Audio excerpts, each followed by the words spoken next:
Hi, this is Damon Pistolka, host of The Faces of Business, where I talk with interesting people, sharing life and business experiences to entertain, engage, build community, and provide information to help others succeed. If you're interested in learning more about one of our guests or how we are helping business owners generate wealth and build businesses they can sell or succeed at Exit Your Way, you can find more information on our website, exityourway.com, or by contacting me directly, Damon at exityourway.com. I hope you enjoy the show. All right, everyone. Welcome once again to the Faces of Business. I am your host, Damon Pistolka, and I am excited for our guest today because we've got Jimmy Burroughes talking with us today about creating better results and happier teams. And Jimmy is a high-performance culture coach. Jimmy, thanks for being here today. Damon, thank you so much for the opportunity to dial in and have a chat. I'm genuinely excited. Yes. Well, we're just glad to have you because you know what? In the past few years, there's been a little extra stress in business, and it's always good to kind of think about how you actually keep a business performing at a high level without burning out people. And I think it's a great topic for us to cover today. So let's start out, Jimmy, with your background and kind of how you got into what you're doing today. That is a lovely question. Thank you for the start. You know, if we rewind the clock 20 something years, which makes me feel older than I probably should feel, my first job out of university was hitching a commercial plane to Kuwait and hitchhiking my way up into Basra to catch up with Gulf War II, who had been at it for some weeks. And as a brand new, fresh-faced 23-year-old, fresh out of training, my first job was working in Basra, resupplying the combat units with materials and ammunition and the like. And you know what? Talk about imposter syndrome out of the gate, and talk about a high-pressure, high-responsibility job out of the gate. But that's kind of set the tone for my entire career.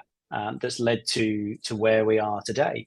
So in order to get to that, hitchhiking trip up from Kuwait City, I had to go through 44 weeks of intensive leadership training at the Royal Military Academy, Sandhurst in the UK, kind of the equivalent of West Point, I guess, for the US audience. And when you pop out of the far end of that, you've been, my partner would say brainwashed, I would say transformed into a military officer. And so I had a really exciting few years in the military, 6 years in the military, where I got to do three pretty exciting operational tours, doing various different convoy protection, VIP protection, and force protection roles, and also a variety of sort of training and development roles. And that's what I carried into the rest of my career. So I moved over to New Zealand in 2008, and I set up a corporate HR career. So I did the large organization, internal HR operator, and specifically focusing in that learning and development, organizational development, leadership, talent, culture, engagement.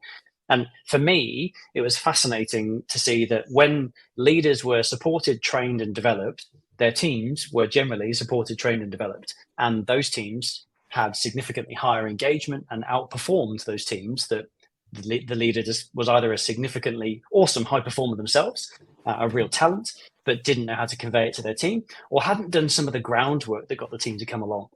So I took that through a corporate HR career. And then at about 2016, I decided I also needed to get some operational experience.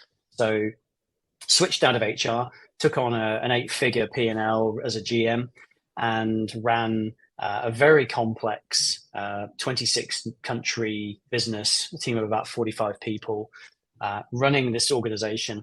And within about 3 months of being in the job, the organization had a very significant legislative shift, which meant that immediately 50% of my P&L disappeared, and I had to find out a way of getting that back. So $20 million evaporated in one decision overnight by the government, which was tough. We transformed the operating model of the entire business, how we acquired customers, how we retained those customers, how we did business with those customers, and everything was being transformed at the same time. And do you know what? A lot of people started to burn out. A lot of my peers were struggling. A lot of them decided to leave. A lot of them were like, what's the point in doing anything, because they're just going to change everything anyway. They were getting very negative. All of the networks started to fall apart. Nobody was trying anything new because there's either no point or it wasn't allowed, and everybody was worn out. And I noticed the same thing starting to happen to me, right? I noticed myself starting to become a bit lower in energy. You see, I'm quite peppy. My pep was gone. And in 2017, I burned out. And since 2017, I've been working my way back. So it took about 6 months to recover from that experience, and then built a business, which is now, I think, a pretty successful business, working with large organizations, saying to the leaders in those organizations, hey, do you know what? Sometimes burnout is a reality. But my goal is to say, I'll use my battle scars, I'll use my experiences, I'll use 20 years in working in the world of leadership, so you can stay in work and you can find some practical things that are going to help you to keep earning, keep working, keep supporting your family, keep supporting your team. And there may be people in your team who are struggling with the same thing, so we'll also give you some practical tips for that. And that was where my business was born. Very cool. Very cool. So when you go all the way back to the beginning of your medical career, or to military career, excuse me, just thinking medical on the mind. What do you think were one of the challenges that you, because I'm thinking you got to be like in your early 20s, you're dropped off, you kind of make your way in a very strange land to you. What were some of the things there that you think you've carried through all the way that have really helped you dig deep when you needed to? Oh my goodness. Where do we start? I have a couple of brothers who I went with through Santos with, and we still always say that Company Sergeant Major Alan Bowen, who was of the Welsh Guards, is still in our heads every single day. And one of the things that he always said, and it stuck with me every single day, is that it doesn't matter how hard it is. It doesn't matter if you're scared. It doesn't matter if you're tired. Your job is to get it done. So get it done. Ooh. And this, at a senior leadership level, there are occasions, of course, the world of ambiguity. There are occasions where sometimes it's better to let a dead dog drop and just, go, that's not working, sunk cost fallacy. Let's ignore that. Let's move on. Equally, that passion for delivery, that passion for accountability, and the passion to get it done is something that's carried me through my entire career and has made me successful. Because when other people were giving up, when other people were dropping away, when other people were like, yeah, I'm tired, I'm going to stop, or I don't want to do this anymore, I'm like, no, I'm showing up and I'm delivering. And no matter what. And I mentioned to you just before we came on the call, I've just been 7 weeks almost back to back delivering every day. And it was like, well, my job is to get this done. My job is to be good for you so I can serve you and you can get the outcome you need from me. So we get it done. So that'd probably be the first one. The other thing I think that I've learned later in life, but it was taught to me back in my 20s, but I didn't pay attention, maybe. And there's a lesson for it. There's a lesson for a time, right? And it was probably one of the greatest insights I've had in the last 12 months as my team has grown and my business has grown to the point where I'm not involved in everything anymore. And it's don't expect you of others.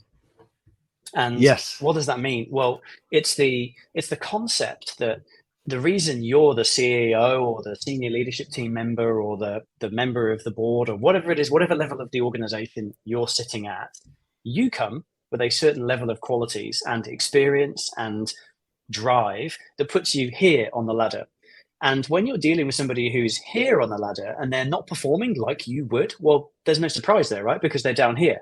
And when you were down here, you perform like that, or maybe a little bit better.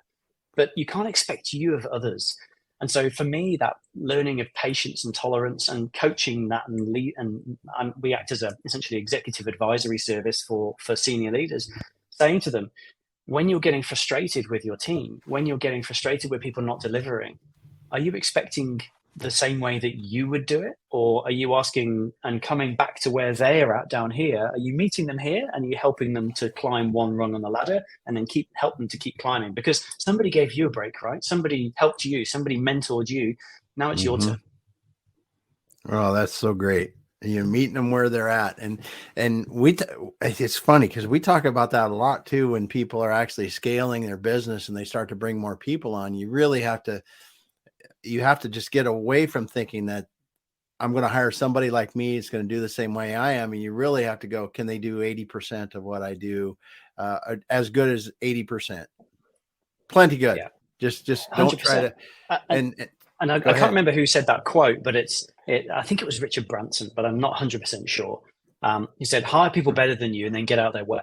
And I think that's beautiful. Don't expect you of others, just hire awesome people. Yeah, it is. It really is about that. So great lessons learned early and then beyond, and as you do it. So when you're helping people now, well, first of all, let's back up. So how did you really find your purpose in this? I mean, you talked about you were burnt out, but a lot of people wouldn't have said, well, I'm going to go in and do this. What was really your thing that sparked you to go, listen, I'm going to go help other people not experience what I did or what I experienced? Yeah, that's such a good question. And, it wasn't like a light bulb overnight moment. It was a journey, of course. And to go back to that moment in 2017 where for me life pretty much imploded. It was the end of a relationship, it was leaving a country, it was the end of my employed career, it was leaving a family behind. And so all of these things were, you're going to have a bit of an introspective moment when I moved back in with mum and dad at the age of 37, and had to kind of look at myself and go, well, what am I going to do with the rest of my life? Like, I can't retire at 37. The bank balance won't support it. And B, I think I've got some gas in the tank somewhere. And so I decided to take myself off to do something I'd always wanted to do, which was to travel Latin America. And so I booked myself on a couple of months trip. And I ended up becoming immersed in a digital nomad community, a traveling digital nomad community, where we would move cities every month. And they provided the ecosystem, the infrastructure, and we could do our jobs on the road. But I didn't have a job. So I was thinking, well, what am I going to do with myself? So started just talking to all of these traveling nomads and entrepreneurs, and would say, how's your day and how did it go? And, we'd be having a beer at the end of the night, and what are the frustrations that are coming up? And unbeknown to me, a lot of these people were extremely successful entrepreneurs and business owners and business leaders who were just taking some time out because they were tired or they were burned out as well. And often it would be, the board are asking these unreasonable demands, or I'm trying to get this paper done and I've just got so many priorities, or do you know what, there's just no clarity in what anybody wants. And I started to see patterns. And one of the things I've been blessed with is the ability to spot patterns quite readily. And over time I said, well, would you like some help with that? Could I, would you like to just throw some ideas around and maybe I can share some wisdom from what I've been through, or maybe we'll get there together, who knows? And so I started doing that. And then the word got out that there was this ex-army officer, MBA qualified, former GM, who was just basically talking to people and giving them ideas. And that turned into some invitations from some reasonably large organizations to partner with them and build leadership development programs, high potential programs and the like. And then I managed to get involved in the world of consulting, and I partnered with a couple of organizations to be a consultant and built programs and initiatives for them. And all of the time as I was going through this, I was still like, leadership development doesn't really cut it for me. I'm not really feeling like, what's the real problem here? And it always came down to three things. People didn't trust themselves or their team didn't trust them. So trust. People weren't connected to each other. They didn't have a network. They weren't connected into the organization, the plan. They didn't have any development roadmap. And people were purposeless. So they didn't know, why are we doing what we're doing? And what's the purpose of this? And is there any reason? What's the big why? And so I thought, well, hold on, this isn't a leadership problem. This is a culture problem. Mm-hmm. And I know about culture. I've been building culture in corporate organizations for a while. I've built cultures in my own teams. I've built cultures in various contexts. And I've been a traveler for the last 20-something years. I've been to nearly 70 countries. I've experienced cultures in different contexts. So I thought, well, there's got to be something in this. So I started just testing high performance culture, and what can we do what does a high performance culture look like? And how does this compare to your organization? What I'm thinking and what you're seeing in your business, what does that look like? And they'd be like, oh, well, actually there's a big gap. And so I would say, would you like some help? And it just turned into a business from there. It almost snowballed. And I probably sat about 2 years ago and I thought, you know what? I'm in my sweet spot. I get to have conversations with incredible people at the senior levels of organizations to help them, because they're all passionate, they all care, they're all really driven, they want to do a great job, but they're almost getting in their own way and tripping themselves up. So I was like, I get this privilege to go and stand with these people and talk to them and help them have conversations, and it makes a difference to these big organizations. And then I realized I was truly working in my purpose. I also got to just be me. I got to be Jimmy, and that was a blessing, because I think for many executives out there, they're being something because they think they should be something. Yeah. You know, I was the pinstripe suit and shirt and tie guy, and now I'm the open shirted live-in cabo guy, and I'm okay with that. And I have a lot of value to offer to those people who are a good match for me, and I'm authentic about it. And so there's a lot of stress that gets removed from, am I living on purpose, when you're just living authentically? Yeah, I'm writing that down, because it is, I tell you, you can tell hearing you speak about this that you found your true purpose, at least now in your life, because I think sometimes it changes for us over Yeah, my grapes over time. Yeah, but that is one thing. I think even no matter how difficult it is, you don't have the stress of wondering if I'm doing what I really should be doing.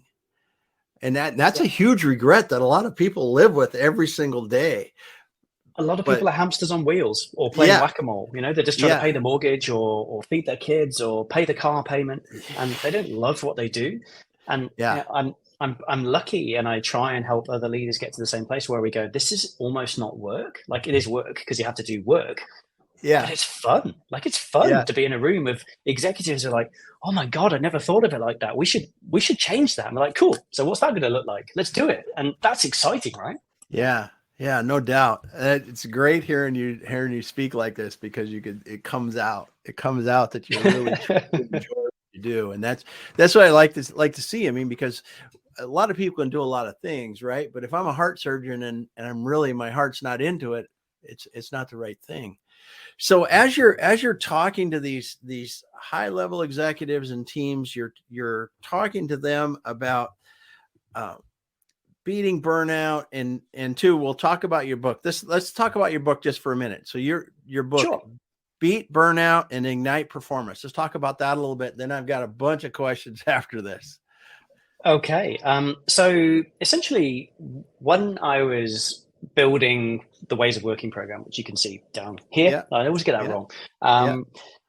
We were trying to systematize or frameworkize, if that's a word, the modules of the program. And we wanted to make it so it kind of made sense to people, because with the best will in the world, we all like something that you can pick it up and it just works. That's why we love iPhones. You know, they're simple on the outside, all the thinking is on the inside.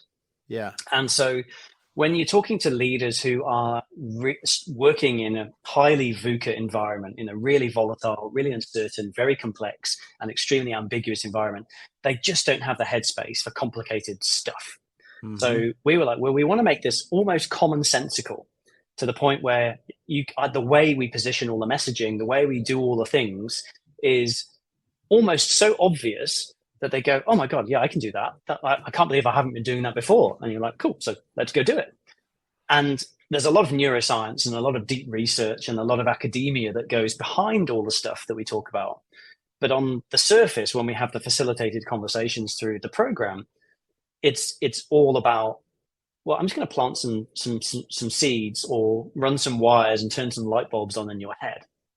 And during the course of doing this for a couple of years, we realized there were these 5 elements. And the analogy we use is kind of like the old 1980s graphic equalizers on the front of your stereo. Oh yeah. And if you imagine a graphic equalizer with 5 dials, and if you go into the negative zone with one of those dials, then you're leaning towards burnout. If you go into the positive zone in one of those dials, you're leaning towards high performance. So the scale is burnout to high performance. And those 5 elements were the concept of purpose. So do we have a purpose? And we break purpose down into what we call the purpose pyramid, which is 4 layers of purpose through my the reason I was put on this planet, the purpose of my role, the purpose of my team, and the purpose of this organization. Then we move into the concept of abundance. And this was a fantastic one because how many of us are basically running scared? How many of us are in the fight or flight reaction for 80% of our working day? There's not enough funding. We're going to have to do a restructure. Our customers might not buy from us. My boss is going to tell me off. There's a whole mountain of scary saber-toothed tigery type factors that we're scared. So we say in order to be, so you move from scarcity to abundance. The next one is connection. So we talked about connection previously. Am I connected to my business, my tribe, my plan, my team, my development? The fourth area of research we did was around the concept of exploration or curiosity. So instead of being the person who is the hamster on the wheel doing the same thing day after day after day, are you trying new things? Are you exploring stuff? And we see that people who just do the same things with the same tools for 20 years and they want more, or they're not allowed to do anything. That's one of the significant contributors to burnout, is a high accountability with a low influence or responsibility. So I really want to make change, but I'm not able to do it. It frustrates people. So am I allowed to explore? Am I allowed to be curious? Then that gets people towards high performance. And the final one is downtime, which is how do I rest, recover, and make sure I do that in an effective way? So we've got purpose, abundance, connection, exploration, and downtime. And they land with the acronym of PACE. So the book is basically, what is each of those things? What does good look like? And then we finish every section of every chapter. There's 3 sections per chapter with some what we call action tips. So if you want to get your personal purpose really clear, here's the steps to follow to get that. If you want to connect your team with a development plan, here's the conversation map that helps you do that. So we called it a leader's playbook for building a high performance culture, because it's not just theoretical, it's down in the weeds of say this, ask this, write this, your flip chart should look like this, your output will probably have these 3 things in it. Here's what good looks like. Because again, when you're a really busy, really overloaded leader, you don't have the headspace to go and create this stuff. So you want a recipe book to follow? We made a recipe book for building a high performance culture. Wow. That's awesome.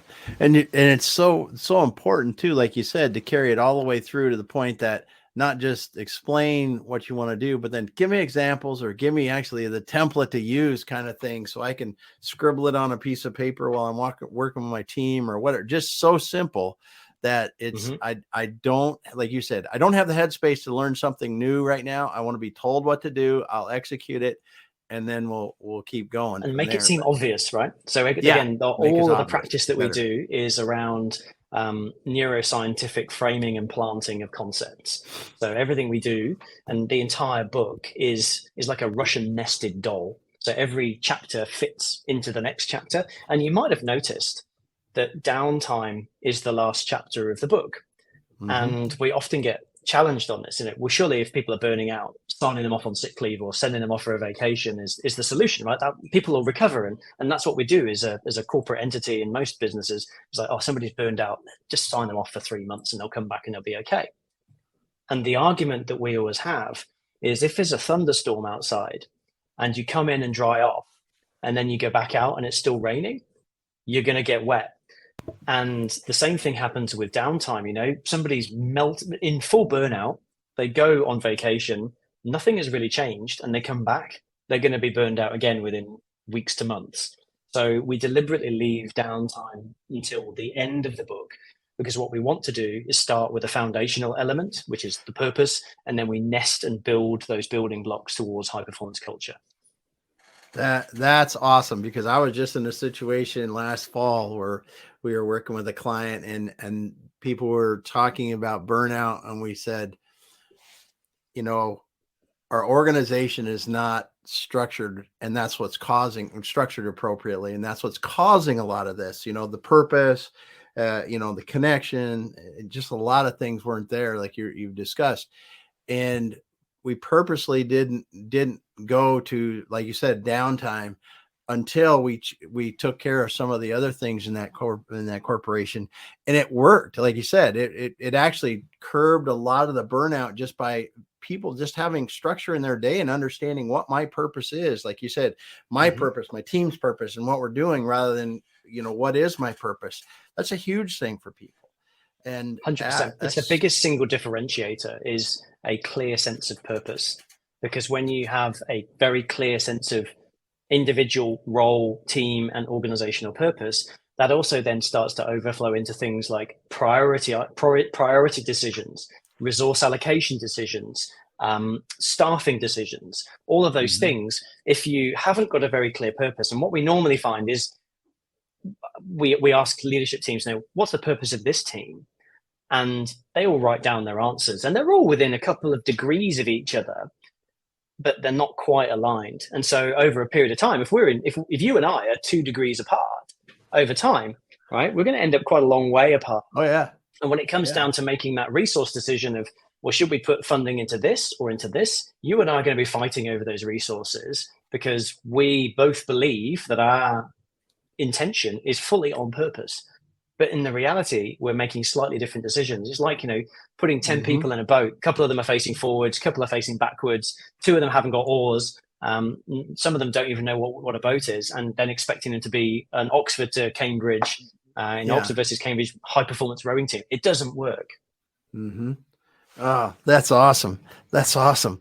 So when you come into these teams and these situations now, what are some of the common aspects that you see? Because there's a lot of high pressure, where they just either, if they're not performing at a super high level, they're just not going to make it. Right. And what are some of the commonalities that you see before you start working with people?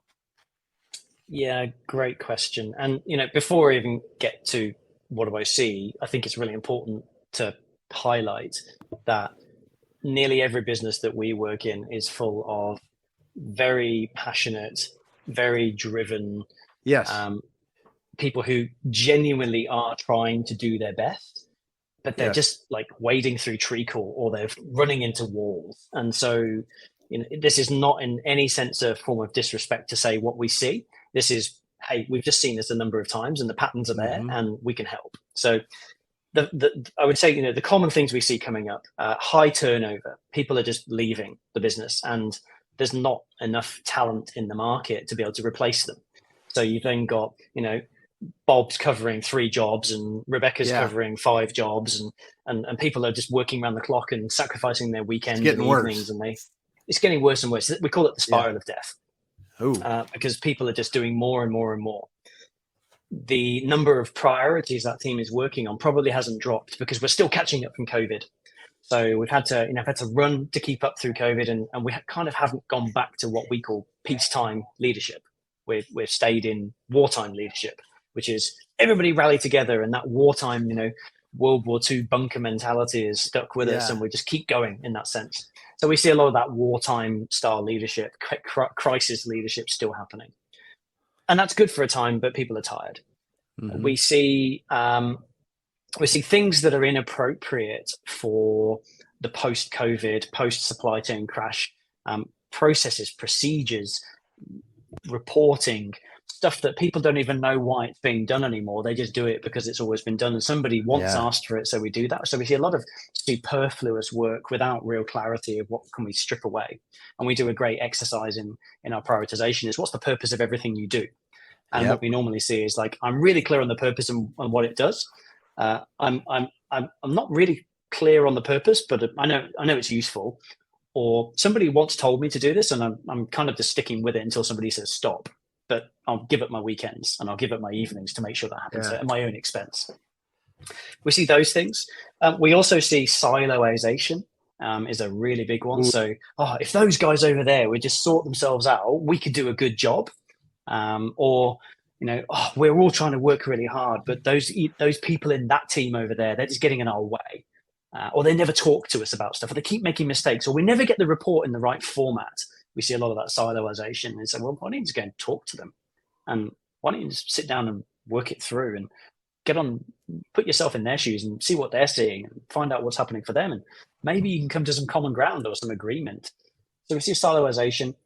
We see people who are undertrained, quite frankly. The leadership model that most of you and my generation were brought up with was a 1990s, early 2000s leadership framework, which is predominantly based around let's standardize, let's make it efficient, let's get it optimized, let's try and remove decision-making variability and just like make things as Six Sigma or as lean as possible.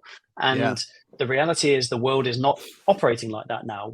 It was COVID, and then it's a war in Ukraine, then it's the supply chain shortage, and we're going to have more and more and more and more of these things. So the reality is a lot of our leadership teams are not equipped with the toolkit to be able to lead their teams through these new levels of complexity that they haven't experienced before.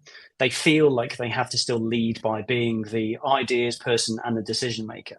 They feel like they have to have all the answers because that's what they were told when they were brought up through the leadership levels. And that's not the case anymore. So that we see a lot of that. And probably the final thing is it's just that massive sense of we can't fail because there's no jobs out there. The market's tight. So people hanging on probably longer than they should have done, and it causing a real cost to their health, their livelihood, and their relationships and their families. And so sometimes it's having that really honest conversation of why are you still doing this? Why are you still here? And can we support you to do something different? It's the end of the road for that person. They may be past burnout. They're already burned out, and they need a bit of a break to reset and recharge, but they're too scared because they have a mortgage to pay and they have kids to feed. Yeah. Well, and it's a situation I think a lot of people find themselves in from time to time too. It's situational, 100%. but not being able to get beyond that for the long term is where I think that, like you said, you can fall over dead in your job if the burnout's bad enough, and it's something that we really need to take personal stock of or personal inventory of to know when it's time to say no. That's for sure. I so agree. And, it's really humbling when you're having a conversation with a senior leader at an organization and their decision-making state now is, I will try and get up tomorrow morning, but actually my life insurance payout might be better for my family. That's the stage when these people get to that. Like, wow. Okay. My job has even more purpose now because my job is to keep you working and help you find a way through this without getting any worse. Wow. Yeah. If you had a conversation, that's an eye-opening conversation to have, isn't it? Too many, unfortunately. Yeah. Wow. So when you see, so let's talk a bit about the ways of working. This is your facilitated high performance training. Let's talk about that a little bit to see, just what it's about, and how you're helping people with that. So I guess it was a couple of years in the making. Well, it's probably been 20 years in the making, but a couple of years in the formation. The concept came from two pieces of work. Number one, I've spent a lifetime building leadership programs. And what normally happens on leadership programs is you take a leader out of their day job for a couple of days up to a couple of months. And, they go to these workshops offsite with some other leaders and they drink from a fire hose of content that's just rammed down their throat. You need to know this, and this is the framework, and this is the tool, and these are the things you need to know. And they're feverishly taking notes. They're checking their emails in the break. We're watching the inbox get bigger. They know they've got to go back to work tomorrow with a day full of meetings. And they never have the headspace to assimilate this stuff that's taught to them.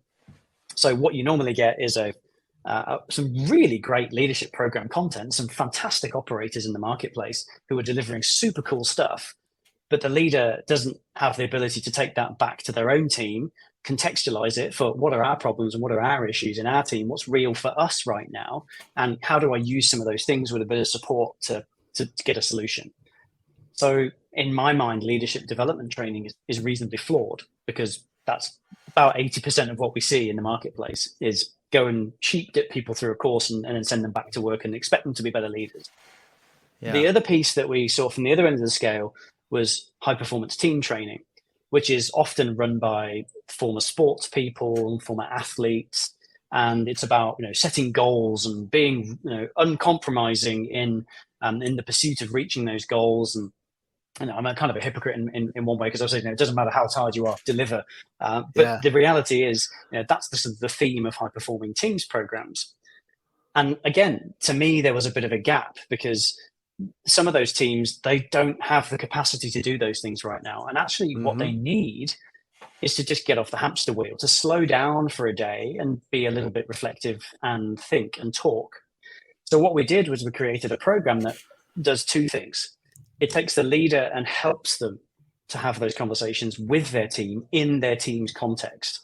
So we have a framework of what we call elements, but essentially they're little mini modules, activities, and we take them through these elements based on a diagnostic of what's the situation in their team. And it has one of two effects. It either validates the leader is already doing some really good stuff, so they feel good about themselves, they feel more confident to do more of that stuff, or it shows them the way. So it might be they say, look, I don't want to stand up in front of my team and lead a session. I don't know how to lead this conversation. I don't have enough trust with my team to be that vulnerable. So we support the leader through that process. Wow. And open up the conversation with the team. So the team starts to talk about things like, well, what does trust mean to us? And what is our purpose? And I want to share my opinion. And what does psychological safety look like here? And we just try and slow the tempo enough that I don't know how much you know about the neuroscience, but in our brains, there's like the problem solving TV channel, which is where we're go. And there's the I'm standing in the shower and a bright idea came to me TV channel. And we want to activate that one, where all the little dots get connected, all the little things start to join up in their minds, and performance starts to come from those things. And we all know that we've all been out, washing the dishes or walking the dog or in the middle of a shower, and we have that great bright idea, or we solve that problem we've been trying to work on consciously for ages. We try and create that type of context for leadership teams to say, okay, let's just think about the things we really need to do that are going to make a difference, and focus on those, and work out how we stop doing the things that aren't serving us, or we can just turn them down, or try and remove some of those conflicting priorities. And say often it's that we don't even know why we're doing this. We're just doing it because somebody's asked for it one time, and maybe it's relevant, maybe it's not. We're not really sure. So we just try and help teams through that journey. We have 38 elements that the team has access to. Normally a ways of working journey over the 3 modules that we do. First module is around alignment. Second module is around acceleration. Third module is around sustaining. But essentially we choose about 12 to 15 elements out of those 38 that are particularly going to make a difference to that team based on their context. And the idea is that everybody walks out at the end of the program going, wow, we really feel connected as a team. We're talking to each other. We're talking to other teams. We know what we're doing. We know why we're doing it. We know what difference that makes. We have some tools and some skills that allow us to have tough conversations, that allow us to deal with biases that might crop up for us. And when things go wrong, we've got some agreed parameters as a team that we're going to work through to make sure that we don't descend into chaos or conflict. And that's what we want to try and avoid. Wow, that's so much good stuff in there, man. Because I'm very proud of it. yeah, no doubt. Because first of all, just backing up to get into a point to where the leaders and their teams can have a conversation where we get out of the point that everyone's trying to be heard, rather than taking the time, like you said, to listen to something, reflect on it, and then come back with contribute to the conversation or the solutions. That's because that's a key point in so many things, that especially when you're in a high pressure, high stress kind of environment, it's like we don't have time. But that time, like you said, to slow down will allow you to speed up when you do move forward. It really does. And I don't know if you probably come across this research. It was the Boston Consulting Group did a fascinating piece of research on this. And they, Boston Consulting Group consultants are famous for working long hours at high pace. They're probably the archetypal burnout candidates. And they did a 3-tier pilot. They said, group A, you're going to keep doing what you do. Group B, we want you to finish at 5 p.m. at least once a week, close your laptops, go home, do whatever you want to do. Group C, we want you to finish at 5 o'clock every day and never work a weekend. And there was obviously a lot of resistance from our client work is going to suffer and results are going to suffer. Obviously, fast forward, we can all imagine what the result of the pilot was, is that Group C actually outperformed Groups A and B by about 20% in terms of performance. Interestingly, what I would call wraparound measurements were even more indicative that it was the right thing to do. So employee engagement was higher. Cholesterol and cortisol levels in their blood were lower. Their mental acuity to solve problems and be creative was higher. There was some fantastic data that basically said slowing down and giving yourself time to recharge and taking those micro downtimes, not just taking 2 weeks off, but actually saying, hey, I am going to shut the laptop at 5 o'clock tonight so I can go meet it with my friends and connect, important parameter, middle chapter of the book. I can maybe just watch a bit of TV and let my subconscious do some work. I can maybe do some journaling. Those things make a big difference. So we try and encourage all of those principles through the whole ways of working program. So for example, very simple one, we ask people to leave their phones on the desk at lunchtime and just go and sit and look out of a window for 10 minutes. And then when they come back to the room, we say, what did you notice during those 10 minutes? And half of the group couldn't resist, and they either stole their phones back or went and talked to people, because they could get that business done over lunch, right? They could solve that problem or get that thing done. Those people who got to the end of, who came back from lunch and maybe had done the 10 minutes looking out the window, they said, wow, actually, like all these things just started to make sense. And you see this happening. And for me, it's like, I know it's cool, right? But for them, it's that moment of, oh, okay, maybe the way I'm operating is not serving me as effectively as it might do. Yeah. Yeah.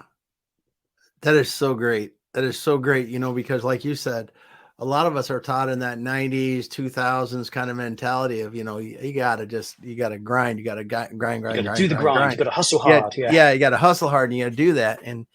And personally too, I've realized it too. You can, like you said, the Boston Consulting Group, you can set reasonable boundaries around what you're going to do, and you will get more work done, I believe, because like you said, you're refreshed. The time when you're not working, your mind is still processing stuff in the background, even if you're just relaxing. And I think that's a big thing a lot of people don't realize, especially as you move up into an organization. I always have told, and I read it a long time ago, it says, hey, the higher you move in the organization, the more time you need to spend outside of it just thinking. And that is golden. Because and you look at these high performing people, and you wonder, well, why are they on sabbatical, or why are they this or that? And it's because they're letting these things marinate in their mind, because it works beyond what we really even realize to solve the big problems, the big challenges. I completely agree. And this is nothing new. This is nothing that we haven't seen before. We can go back to Abe Lincoln. If I had 10 hours to cut down a tree, I'd spend 9 hours sharpening the axe. Yes. So perfect example, Daniel Kahneman's research on fast and slow thinking. The heuristic quick decision might be good as a manager, but as a senior leader, there's a whole lot more ambiguity and other factors that, may need to be considered. So slow thinking could serve you in that instance. And there's multiple other pieces of research that support this stuff. Oh, yes. This is so great. Well, Jimmy, I tell you, I'm looking through my notes. I think we could talk an awful long time, but we're getting close because this is so great. I mean, because you are helping people actually get their lives back, like you said, get their weekends and evenings back, and probably in most of your cases, they have better results, and they still have their nights and weekends back. Exactly that. So my goal is to keep you working initially, keep you able to function, and give you some stuff you can do right now, and then work with you to build towards high performance. So you get that, maybe you've flatlined on your career, maybe the team is not performing how you wanted it to, maybe not hitting the targets like you used to, maybe young and up and comers are coming up behind you and you're feeling a little bit threatened.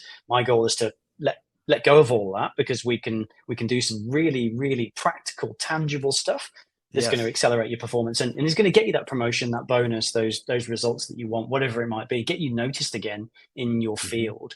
And I say, none of this stuff is rocket science. It's just knowing how to put it into practice. Yeah. So awesome. Well, Jimmy, if someone wants to get a hold of you, what's the best way to reach out? Couple of ways. We obviously have LinkedIn is the way that you and I connected. So I'm very active on LinkedIn and always happy to have a conversation about, as you can see, I'm a complete nerd for this stuff. So if you've got questions, happy to answer them. We're awesome. on the website, jimmyburrows.com. And we're also available in the Ways of Working podcast. So we have a podcast. Oh, I forgot to say about that. Experts on. Tell us about your podcast. So we missed that. So the podcast is essentially me nerding out with people who I think are super interesting about super interesting subjects. And what we take this principle of people are looking for the performance edge. They're looking for that little thing that they can walk into the leadership team meeting and say, ladies and gentlemen, we should be thinking about this. So each week I invite on a guest who has a particular area of expertise, and we talk about a subject that I think is super cool, and we just literally nerd out on it. So it could be, have you considered employing neurodiverse consultants because they have different pattern recognition and programming skills in your technology team? Have you considered building a coaching culture? How are you using data in the same way that Formula One teams use data? Have you employed some of the Navy SEALs principles of grit? So we just have like very, very cool people, world authorities in their fields, and they come on and we nerd out for 35 minutes. And the Ways of Working podcast is it's pretty new. Like we've only been going for 5 months and it's already charting, and we're really, really proud of the people that are starting to reach out to us to say, hey, can we come on the podcast? So I feel very humbled that I get to have access to people like that to have cool conversations. Yeah. So cool. Well, Jimmy, thanks for being here today. And I wanted to thank the people listening, say thanks for being out there. Thanks for Evangelist for being here today. And Veta Automation, thanks for dropping the comments in here. And I really want to thank everyone that's listening that wasn't able to comment to be here today. And thank you so much, Jimmy, for being here. Hold on just for a minute and we will shut down for now. Thank you. Awesome. Thanks, Damon. Appreciate it.